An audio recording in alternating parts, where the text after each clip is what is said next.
한 번도 이 변리사라는 직업을 선택한 것에 있어서 후회한 적이 없거든요. 그리고 다시 돌아가도 저는 뭐 저 개인적인 취향, 적성에 따른 거지만 변호사나 뭐 의사 이런 것보다도 저한테는 변리사라는 직업이 잘 맞는다고 생각을 합니다.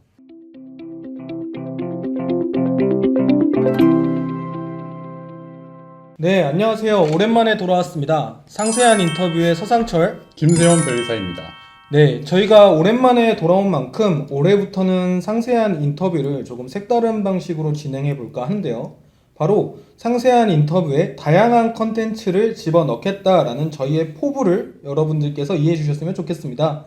그래서 저희가 지금 계획 중인 컨텐츠로는 미녀 특집, 솔로 특집, 부의 축척 특집, 그리고 대표 특집, 그리고 탈변 특집, 그리고 요즘 MZ세대 특집, 자 지금 스크롤 올라가고 있죠. 저희가 이제 이런 컨텐츠를 준비하게 된 계기는 이제 수험적인 것을 좀 떠나서 이제 여러분들이 변리사가 되면은 어떤 업무를 하게 되고 어떠한 환경에서 일을 하게 되는지를 이제 알고 접근을 하셔야 될 거잖아요. 그래서 이런 다양한 컨텐츠를 준비했으니까 재밌게 봐주시면 감사할 것 같습니다. 그러면은 이제 본격적으로 이제 인터뷰를 들어가 보도록 하겠습니다. 네, 일단은 두 분 너무 먼 길 퇴근하자마자 오셔서 살짝 초췌한 점은 여러분들께서 이해해 주시고 귀한 분들 모신 만큼 자기소개를 안 들어볼 수가 없죠. 두 분 간단한 자기소개 부탁드립니다. 안녕하세요. 저는 58회 변리사 시험 합격 후에 2년차 변리사로서 근무하고 있는 신경용 변리사라고 합니다. 안녕하세요. 57회 변리사 시험에 합격하고 현재 3년차 변리사로 근무하고 있는 이준엽 변리사라고 합니다. 자, 그러면 이제 첫 번째 질문부터 시작을 해보도록 하겠습니다. 식상한 질문인데요. 변리사 시험을 준비하셨던 이유와 그 다음에 합격 후 생각했던 거와 좀 다른 점이 있다. 그런 게 있으면 말씀 부탁드립니다. 우선 저 같은 경우에는 전공을 살리면서도 좀 커리어나 전문성을 쌓을 수 있는 길이 어떤 게 있을까 이런 방안을 생각을 했고요. 그 결과 전공을 살리면서도 활용을 하면서도 서울에서 근무를 하고 전문직이고 이런 복합적인 점을 고려를 해서 적성과 잘 맞는다고 생각을 했고요. 근데 이제 다른 합격 후 생각했던 것과 다른 점으로서는 생각보다 정신노동이라고 해야 될까 싶은데 정신노동 지박적인 업무다 보니까 피로도가 좀 많이 쌓이는 것을 많이 느끼는 것 같습니다. 그리고 모든 전문직이 그렇게 변화하는 추세겠지만 꽤 현황이 옛날만큼 녹록지 않다라는 점이 좀 생각보다 달랐던 것 같습니다. 저는 원래 고등학교 때부터 발명하고 이런 걸 좀 관심이 많았어가지고 대회도 좀 나가고 이랬었거든요. 그래서 어떤 대회를 나가셨나요? 그냥 고등학생 발명 대회 이런 거 거창한 건 아니고요. 발명에 관심이 많았고 그리고 막연하게는 이게 전공 분야에서 가장 최첨단을 달리고 있는 기술들을 만날 수 있지 않을까 이런 생각 때문에 처음엔 관심을 가졌고요. 나중에는 전문성을 가지고 전공 분야에서 업역을 충분히 확장할 수 있다고 생각해서 변리사를 준비하게 되었습니다. 근데 일을 하다 보니까 특허라는 게 와 이거 진짜 대단한 기술이다, 뭐 신기술이다 이런 거는 나올 수가 없겠더라고요. 물론 나올 수도 있겠지만 그렇게 많지 않고 이런 부분이 좀 달랐고 연차가 제가 낮다 보니까 아직 전문 분야가 확립되지 않아서 이것저것 다양한 기술을 보다 보니까 매일매일 좀 공부하고 머리를 써야 된다는 점이 조금 힘든 부분인 것 같습니다. 네, 맞습니다. 변리사란 직업은 매일매일 머리를 쓰는 직업인 건 맞는 것 같고요. 그리고 이제 뭐 아주 특별한 발명이 매일 나온다면은 뭐 그거는 아주 뭐 혁명적인 세상에서 우리가 살고 있는 거니까 그건 물리적으로 불가능하다. 하지만 그게 우리가 매일매일 새로운 걸 보는 거를 사실은 그걸 못 느끼고 있을 수도 있다라는 점을 좀 말씀을 드릴 수 있을 것 같습니다. 그리고 이 특허라는 게 생각보다 합격하기 전에는 단순하게 특허라는 게 등록을 해서 뭔가 권리 침해라든지 저희가 수험생 할 때 배웠던 그런 심판 소송 이런 방식으로 활용되는 방향을 많이 생각했었는데 합격을 하고 일을 하면서 보니까 생각보다 그런 방향뿐만 아니라 국가 지원이라든지 다른 중소기업 활용 그런 차원에서 다양하게 활용되는 점이 좀 다른 것 같습니다. 네, 특허가 오히려 활용점이 더 네네. 많다는 걸 다양한 알 수가 있죠. 채널로 활용되는 것 같습니다. 두 분 변리사님들은 전공이 어떻게 되실까요? 수험생들이 되게 궁금해하실 것 같은데. 저는 일사학번 기획과 동기. 네, 기획과 동기고 알고 지낸 지 10년 됐습니다. 네, 그렇게 되고 저는 복수 전공으로 전자 분야를 복수 전공으로. 굳이 나는 기계에 특화되지 않았어. 손을 딱 그네요. 나는 전공을- 내 친구와 다르다. 왜냐면 제가 현재 전자 분야를 일하고 있기 때문에 이걸 말씀을 드리긴 해야 될 것 같아서 네. 그렇습니다. 근데 이준엽 변호사님 제가 대답 듣다가 굉장히 궁금한 점이 생겼습니다. 네네. 질문. 도대체 뭐가 그렇게 정신적으로 힘들었는지 회사에서 뭐 그러니까 정신적으로 힘들다는 게 뭐 다양한 직업이라는 게 있는데 네. 뭐 저희 일은 사실은 그 집중을 하고 머리를 써서 계속 일해야 되는 그런 일의 특성이다 보니까 예를 들면 뭐 의사나 뭐 치과의사 이런 직업의 경우에는 적절한 좀 몸으로 일하는 그런 경우도 섞이는 것 같은데 저희 일은 순도 100%좀 정신으로 어떤 가치를 실현하는 그런 직업인 것 같아서 그런 부분이 좀 달랐던 것 같습니다. 자, 그럼 의료 사고 vs 특허 사고 뭐가 더 혁명적인 사고입니까? 의료 사고가 더 심각하지 않을까. 생명보다 제- 중요한 건 없다. 그럼 다음 질문 한번 넘어가 보시죠. 네, 혹시 두 분께서 공부를 하셔서 이제 벨리사에 합격을 하셨는데 혹시 난 이거만큼은 정말 내가 공부했을 때 합격할 수 있었던 원동력이었던 것 같다 또는 스킬이었던 것 같다 두 분만의 그 합격을 위한 필살기가 있으셨는지 수험생분들이 되게 궁금해하실 것 같아요. 그래서 두 벨리사님들 본인의 수험 필살기를 하나씩만 소개해 주시면 너무 감사드립니다. 이거는 솔직히 너무 많이 아시고 당연한 얘기겠지만 사원 포섭을 할 때 판례에서 어떤 키워드랑 매칭해서 쓰는 거 항상 연습했고요. 그리고 제가 준엽이랑 스터디를 좀 했었는데 그 시기 동안에 매일매일 1시간 이상씩은 쓰면서 서로 번갈아 가면서 GS 봐주고 이랬던 게 큰 도움이 됐던 것 같습니다. 2차를 얘기하시는 거죠? 2차. 네, 2차 때.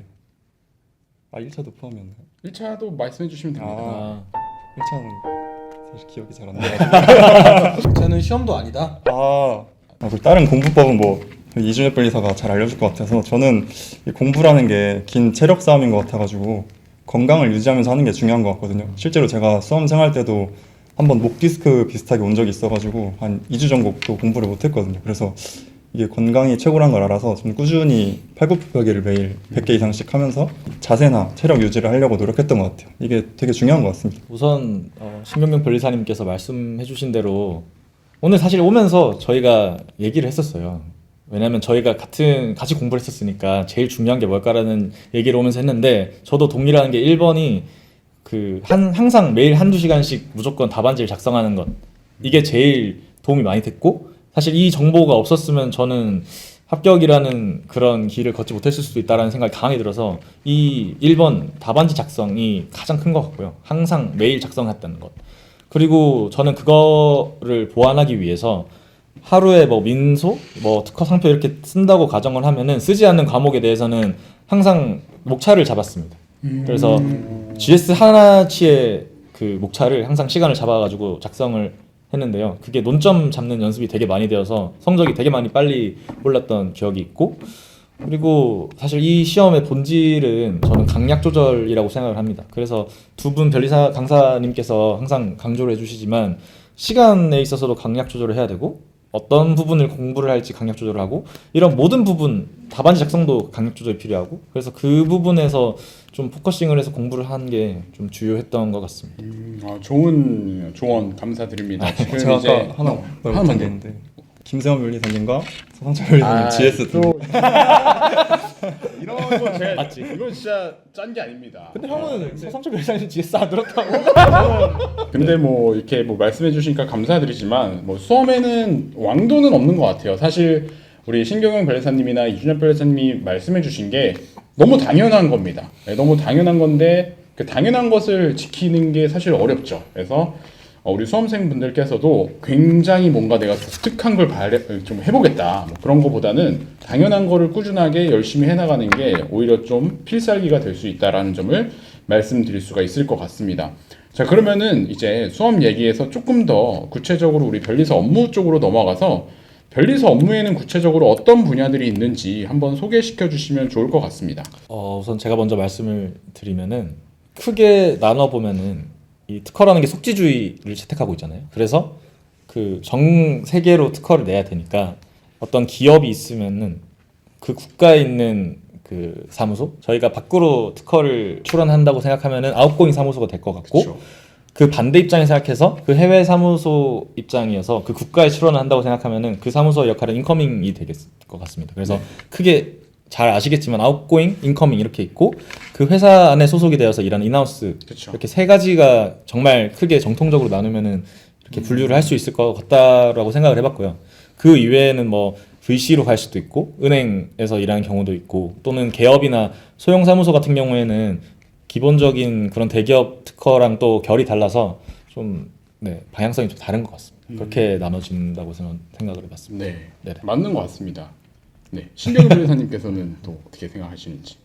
이준혁 변리사께서 말씀하신 거에서 좀 더 구체적으로 설명드리면 뭐 신권 명세서를 쓴다던가 명세서에 대해서 OA 업무를 한다던가 선행기술 조사 그리고 무효 조사 뭐 특허 맵을 작성하는 일도 있을 수 있고요. 좀 더 가면은 소송이나 심판 쪽도 할 수 있고 그리고 전형적으로 이 사무소 안에서 처리를 하는 뭐 페이퍼워크 위주로 하는 분들도 있고 바깥으로 이제 나가서 일을 따오고 영업을 하시는 또 업무 수주 위주의 일을 하시는 분들도 나눠져 있는 것 같습니다. 이제 제가 조금 더 보완하면은 사실 특허라는 것은 그 기업의 어떤 기술을 얘기할 수 있는 정량적 지표입니다. 그 정량적 지표를 만드는 작업이 이제 변리사가 하는 일들이고 그러다 보니까 우리 변리사는 그 정량적 지표를 활용해서 어떻게 이 기업에 도움이 될 수 있을까 이런 거를 이제 법적으로 연구하는 직업인 것 같아요. 그러면 두 분 변리사님은 혹시 내가 지금까지 변리사 업무 하시면서 이걸 성취해냈어. 업무적으로 이 사건을 성취해내거나 업무 분야를 성취해냈을 때 가장 보람찼거나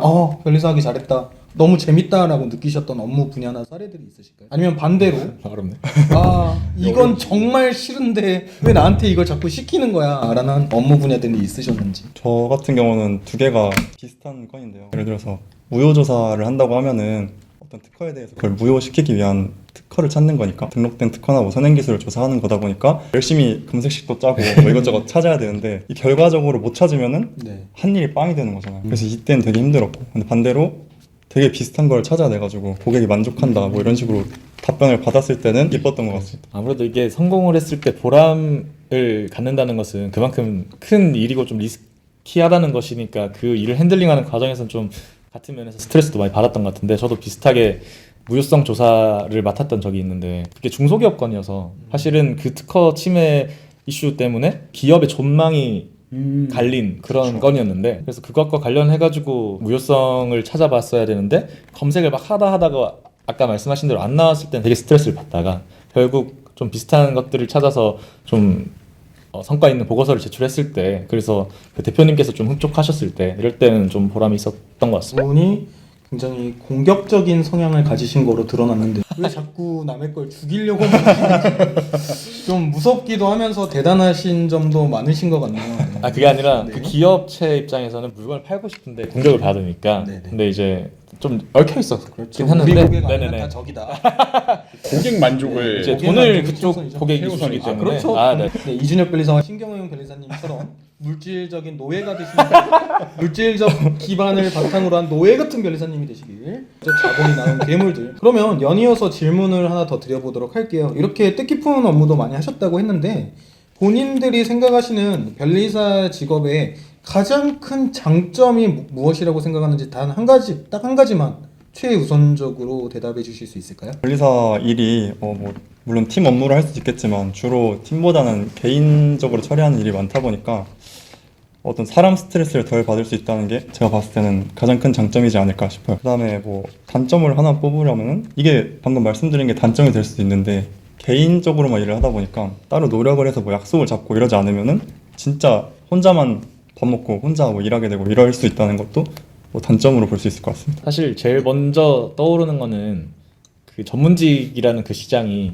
다른 전문직들은 보통 내수 시장이라고 생각을 하면 되는데 뭐 의사든 변호사든 뭐 여러 전문직들은 내수 시장인데 사실 특허라는 게 아까 말씀드린 대로 전 세계에 있다 보니까 좀 내수 시장에만 한정되는 게 아니라 좀 외화도 벌어들이고 좀 그렇게 한정되지 않는다는 점에서 의의가 저는 있다고 생각을 하거든요. 맞습니다. 그런 점과 그 다음에 B2C가 아니라 B2B를 좀 크게 가져가니까 그런 점에서도 좀 장점이 될 수 있다고 생각합니다. 근데 그게 동시에 단점이 될 수도 있는 게 그만큼 좀 일이라는 게 외국 사무소랑도 계속 그렇죠. 연락을 해야 되고 영어를 계속 읽고 뭐 중국인, 일본인 서신들 막 보고 해야 되니까 그렇죠. 그런 스트레스가 업무 스트레스가 있다는 것과 단점이 되는 것 같습니다. 좋은 겁니다. 긍정적으로 생각을 해야 되는 거니까 이런 업무들은 좀 장점이 될 수가 있는 것 같고 그다음에 아까 신경영 변리사님 말씀에서 이제 개인 위주의 업무라는 거는 사실 우리 변리사들은 물론 어떤 그 회사의 그 브랜드 이미지가 있을 수도 있겠지만 결국에는 개인적인 브랜드 가치를 가져야지 가치 있는 변리사가 된다라고 생각을 합니다. 자기 개발에 힘쓰시는 변리사님들도 되게 많은 것 같고요.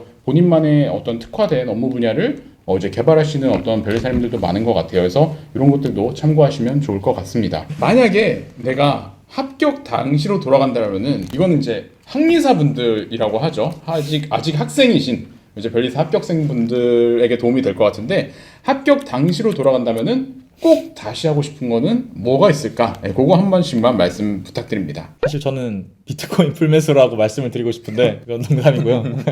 다시 돌아간다면 제가 합격했을 당시에 제가 57기였었는데 그때 코로나가 터져서 해외 여행을 못 갔었던 그런 기억이 있습니다. 다시 돌아간다면은 무조건 장기 배낭여행 한 1년 정도 가까이 되는 그런 배낭여행을 저는 꼭 해보고 싶습니다. 크게 차이는 없는데요. 저는 크게 두 가지로 하면은 언어 공부랑 교환학생을 말씀드리고 싶어요. 언어는 뭐 영어가 됐든 제2외국어 뭐가 됐든 한 가지를 파서 그쪽과 관련된 나라로 교환학생 한 학기라도 갔다 오는 게 그걸 못한 게 제가 가장 후회가 되고요. 일을 하다 보니까 일주일 이상 휴가 내는 게 쉽지 않아가지고 맞습니다. 좀 먼 곳으로 해외여행 한번 제대로 못 가본 거 그게 좀 제일 큰 아쉬움인 것 같습니다. 두 분 혹시 가고 싶으신 나라가 있으신가요? 아, 그때로 돌아갔으면 이 나라는 꼭 가봤을 것 같은데 이런 게 있으실까요? 전 진짜 세계 여행을 하고 싶었어가지고 아프리카 막 그냥 역시 남미 막 글로벌하군요. 이렇게 쫙 돌아다니면서 그냥 배낭여행을 정말 해보고 싶어요. 혹시 신별님은 가고 싶은 나라가 있으실지? 저는 사실 축구 하는 거나 보는 걸 좋아해가지고 네. 스페인이나 포르투갈 쪽으로 좀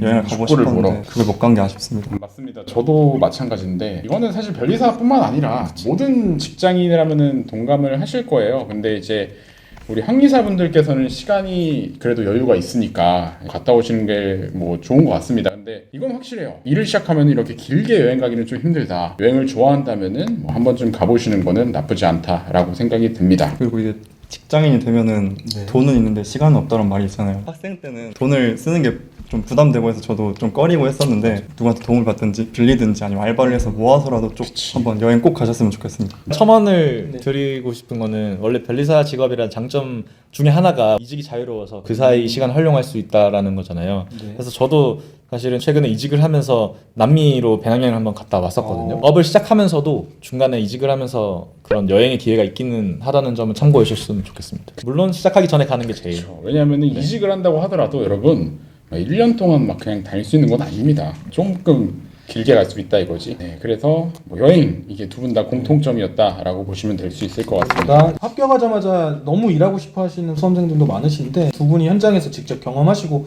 아 정말 여행 갈 걸 그랬다라고 이렇게 어떻게 후회 아닌 후회하고 계시기 때문에 공부하시는 수험생님들 꼭 버킷리스트에 여행을 집어 넣어주시면 물론 여행을 싫어하시는 분들은 당연히 그러지 않으셔도 되고요. 자, 그럼 다음 질문 또 넘어가 보도록 하시죠. 네.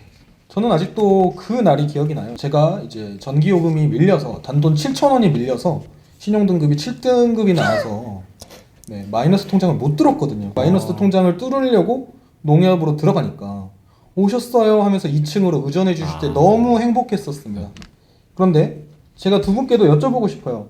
사회적으로 또는 인간관계에 있어서 두 분이 변리사님이셔서 변리사라는 전문직 타이틀을 가지고 있어서 뿌듯했던 점이나 조금 기분이 좋았던 점, 쉽게 말해서 흔한 표현으로 뽐뿌가 왔던 사례들, 좀 재밌었던 사례들이나 유쾌한 사례들이 있으셨는지. 첫 뽐뿌는 말씀하신 거랑 되게 비슷한데 합격 당일날에 합격자 설명회를 하잖아요. 거기에 가면 이것저것 변리사 업무에 대해서 알려주시기도 하고 그 설명회가 끝나고 나면은 은행에서 이렇게 상담을 해줍니다.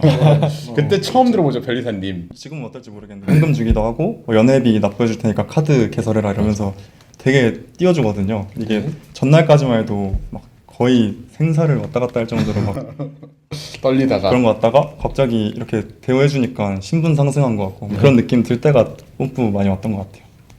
저도 크게 다르진 않은 것 같은데 우선 첫 번째로 느꼈던 때는 말씀해주신 대로 그 마이너스 통장 뚫을 때 대우해 주실 때 그때 느끼는 것 같고 또 뭐 저는 고향 방문하면 이제 어머니 아버지나 뭐 할머니 뵐 때 전문직이니까 막 그래도 변리사 전문직 네. 막 이렇게 해주실 때 그럴 때 조금 우아하는 게 있는 것 같은데 그게 또 지내다 보면 오래 가진 않는 것 같지만 그 당시엔 좀 있었던 것 같습니다. 맞아요. 저도 뭐 경험이 있는데 변리사라서 뽐뿌가 왔다기보다는 이제 우리가 공부를 조금 길게 하다 보니까 이제 합격을 하고 직업을 가졌을 때 이게 되게 만족감이 큰 것 같아요. 그래서 저도 이제 딱 1년 차 때 이제 그때 당시에는 이제 비행기 타고 이제 외국 갔다가 들어오면은 이제 입국 신고서를 한 걸 써서 냈어야 되는데 예전에는 거기다가 직업에 이제 무직을 썼었는데 이제 쓸 게 있었다. 예, 그런 게 조금 되게 기분이 좋았던 기억이 납니다. 네, 그래서 이 타이밍에서 이제 우리가 한번 OX 퀴즈를 해보려고 합니다. 그래서 막바지로 가기 전에 하이라이트입니다. OX 퀴즈를 한번 해보도록 할 텐데, 자, 일단은 우리 서상철 변리사님께서 먼저 퀴즈를 한번 내주시도록 하겠습니다. 네, 저희가 사실 준비가 조금 미흡하다 보니까 뭐 팻말을 준비하지 못했어요. 대본을 내려놓으시고 여러분들 대본에 없습니다. 여러분들 실시간 버라이어티입니다. 그리고 이거는 생각하지 말고 즉각적으로 답변을 해주셔야 됩니다. 즉각적으로 좀 무서운데요? 본능적으로. 네. 첫 번째 질문 OX로 대답해 주시면 됩니다. 1번 나는 내 수익, 소득에 만족하고 있다. 하나, 둘, 셋.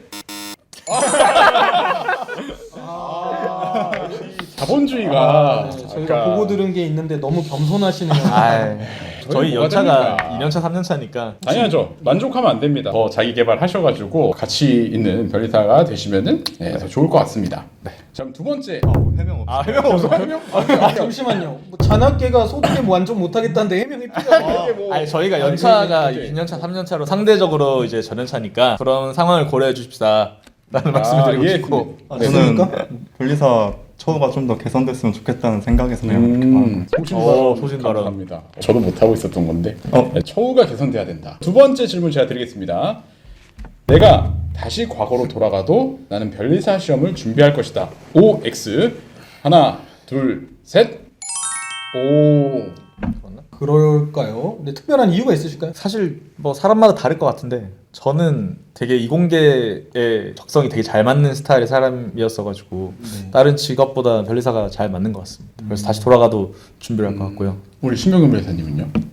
저는 이준혁 변리사만큼 이공계가 잘 맞지 않았지만 이렇게 말하는 거야.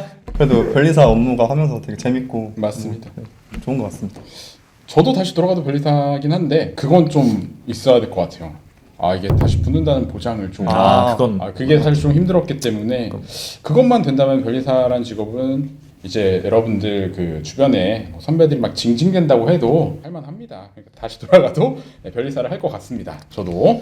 네, 저 같은 경우에도 계속 최근에 이제 2차 시험이 끝난 지 얼마 안 됐잖아요. 그래서 잠만 자면 계속 제가 다시 시험을 보는 꿈을 꾸는데 거의 군대 꿈 같죠? 네. 진짜 군대 꿈까지 일어나면 진짜 식은땀이 흐릅니다. 그런데 꿈속에서도 나 붙었는데 왜 시험을 다시 보고 있지? 라는 생각을 하면서 항상 깨게 되거든요. 군대에서 변리사 보는 꿈. 생각해봤습니다. 시험을 다시 볼 자신은 없지만 변리사가 되고 싶었던 마음은 똑같을 것 같네요. 자, 그럼 다음 또 OX 가보시죠. 세 번째 질문. 나는 솔직히 이렇게 어려운 시험도 붙었는데 일반적으로 사회생활하는 사회인들보다 자신감 하나만큼은 정말 충만하다. 나는 이 어려운 시험도 해냈고 지금도 어려운 일을 하고 있기 때문에 사회인들보다 압도적인 자신감이 있다. 하나, 둘, 셋. 여기서 갈렸네요 이제. 자, 그럼 우리 이준엽 관리사님부터 해명을 한번 들어보도록 뭐가 그렇게 하겠습니다. 자신감이 있으신가? 이거 무서운데. 그냥 그 비교해서 그렇다기보다는 사실 저는 우리나라에서 제일 어려운 시험 중에 하나가 변리사 시험이라고 생각을 하는데 맞습니다, 그건. 네. 이 시험을 그래도 저도 정말 힘들었고 그런 고생하면서 했는데 합격을 하고 나니까 사실 어떤 게 와도 할 수 있겠다라는 좀 자신감이 되게 많이 생겨서 뭐 그걸 굳이 뭐 직장인이랑 비교해서라기보다는 이 시험을 통해서 좀 그런 모먼트가 많이 생겼던 것 같습니다. 자, 그럼 마지막 OX입니다. 이거 지금 괜히 나온 것 같다, 인터뷰. 하나, 둘, 셋.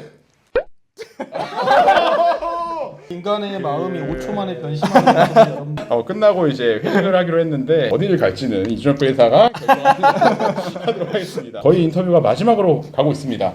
아까 이제 본인들이 전연차라고 말씀 주셨는데 사실 이 57기, 58기면 이제 2년차, 3년차가 되고 있는 상황에서 저도 2년차, 3년차 때 생각이 되게 많았습니다. 그래서 앞으로의 혹시 계획은 이제 어떻게 내가 좀 어떤 변리사가 되고 싶다, 어떻게 좀 진로를 설정해 보고 싶다, 그런 것들을 그냥 간략하게만 말씀 주시면 될 것 같습니다. 그러니까 어떤 사람, 네, 저 전반적으로. 어렵네요 질문. 약간 이거랑 좀 다르긴 한데 네. 사실은 뭐 좋은 아버지가 되고 싶다는 생각은 답을 드리자면 그런 생각은 갖고 있고 사실은 어떤 고민을 하고 있냐라는 질문에 어떤 변리사가 되고 싶은지에 대한 고민을 그냥 저는 계속 하고 있는 상태라고 답변을 드리고 싶습니다. 사실은 이게 3년차라는 연차가 앞으로 그 변리사로서 나아갈 일이 훨씬 많으니까 그쵸. 그리고 아까 말씀드린 대로 진로도 너무 다양해서 좀 어떤 방면이 저랑 제일 잘 맞을까 이런 고민을 계속하게 되는 것 같아요. 답변을 들으면 들을수록 이준엽 변리사님은 정말 변리사가 천직이신 것 같아요. 그런가요? 답변을 들으면 들을수록 우정은 별로 깊지 않은데 직업은 정말 천직인 것 같아요, 진짜. 저는 변리사로서 언어 하나를 되게 잘하는 게 되게 중요하다고 생각을 하거든요. 일을 하다 영어 보니 제외하고 말씀하신 건가요? 아니면 영어 영어를 잘하면 엄청 좋겠죠. 근데 네. 언어를 하나를 꾸준히 공부하고 싶고 제가 아까 말씀드렸다시피 주변에 진짜 본받을 만한 분들 너무 많아요. 반대로 제가 남들이 보기에 본받을 만한 사람이 되기 위해서 꾸준히 정진하는 그런 변리사가 되고 싶습니다. 두 분 다 되게 진취적이고 끊임없이 본인을 탐구하는 모습에 대해서 고민이 많으신 것 같은데요. 고민 잘 풀려서 승승장구하셨으면 좋겠습니다. 자, 그럼 마지막 질문 가시죠. 그래서 여러분들 이렇게 오늘 인터뷰 응해주셔서 너무 감사드리고 앞으로의 계획도 이렇게 당차게 말씀해 주셨는데 지금 이 와중에도 머리 식히려고 영상 보러 들어오신 수험생분들이 태반이실 거거든요. 이렇게 불철주야 밤낮 없이 열심히 공부하는 미래의 후배들에게, 미래의 변리사 후배들에게 꼭 해주고 싶으신 한마디가 있으시다면? 업계에 대해서 약간 부정적으로 하는 말들도 주변에서 좀 들리고 하면서 불안하실 수 있는데 제가 아직 전연차긴 하지만 제가 봤을 때 변리사는 충분히 매력적인 직업인 것 같고요. 앞으로 확장해 나갈 수 있는 업역도 충분히 넓다고 생각해요. 또 성격이 활발하면 활발한 대로, 차분하면 차분한 대로 각자의 역할을 충실히 하면서 지낼 수 있는 직업인 것 같거든요. 그런 불안감 가지지 말고 열심히 하셨으면 좋겠고 9월이라는 시기가 1차를 준비하시는 분들한테는 시험이 얼마 안 남아서 그리고 1차 끝나고 2차를 보신 분들한테는 결과를 기다리는 시기라서 되게 싱숭생숭할 것 같은데 아까도 말씀드렸듯이 이준엽 변리사랑 제가 9월에서 11월 공부하면서 되게 실력이 많이 늘었거든요. 이때 손을 아예 놓지 말고 하루에 조금씩이라도 해서 꾸준히 좀 본인 이 공부를 정진하고 아까 말씀드렸듯이 멘탈 그리고 건강 관리 꼭 하시면서 꾸준히 하시면 좋은 결과 있을 것 같아요. 나중에 업계에서 이렇게 선후배로 만나가지고 편하게 인사하면 좋을 것 같습니다. 저도 사실 큰 취지는 동감을 하고요. 이 시험이라는 것이 대학 입시 같은 경우에는 사실 성적을 최대한 맞춰서 어떤 맞는 대학으로 가는 어떤 단계적인 결과를 낼 수 있다고 생각을 하면은 사실 이 시험이라는 거는 몇 년이라는 시간을 투자를 해서 그 결과 그냥 yes or no라는 너무나도 좀 극단적인 네. 결과에 마주하게 되니까 사실 그것 때문에 계속 심적인 스트레스가 되게 많았던 것 같습니다. 생각해보면은 고등학교 입시라는 것도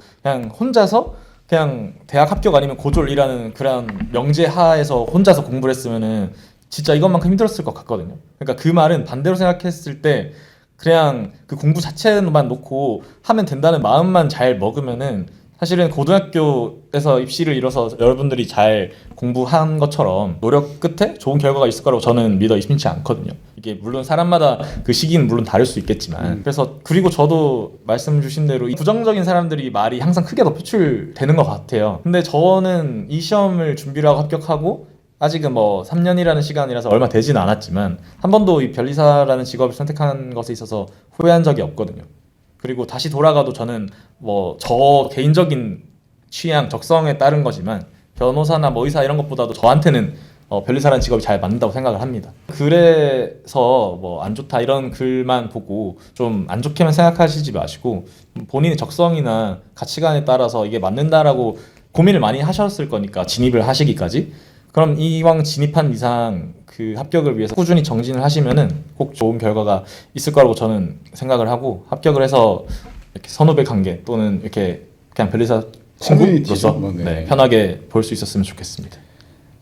자, 이제 인터뷰를 마무리할 시간이 됐습니다. 그래서 아까 이제 이준엽 변리사님 그리고 신경영 변리사님이 말씀해주신 것처럼 이제 여러분들이 뭐 수험생 시절에서 수험생 입장에서 생각하시는 변리사의 어떤 그 업무는 한계가 있다고 생각을 해요. 그래서 일단 합격을 하시는 게 중요하고 그 다음에 부정적인 사람은 부정적인 것만 보고요. 그 다음에 잘 되는 사람들은 긍정적인 거를 조금 더 집중해서 보는 것 같습니다. 그래서 그 점 명심하셔서 앞으로도 공부 잘 정진하셔서 이제 합격 빠르게 달성하시면 좋을 것 같습니다. 두 분 우정에는 크게 변함 없으실까요? 아, 당연하죠. 저희 상세한 인터뷰는 아까 말씀드렸던 것처럼 각계각층에서 이제 다양한 어떤 분야에서 다양한 변리사님들을 인터뷰를 하면서 수험생님들의 어떤 그런 궁금증을 좀 해소시켜 드리고자 좋은 컨텐츠들을 마련하도록 하겠습니다. 감사드리고요. 구독과 좋아요. 알림 조태꾸알. 조태꾸알. 아무튼 네 부탁드립니다. 네, 네. 감사합니다. 감사합니다.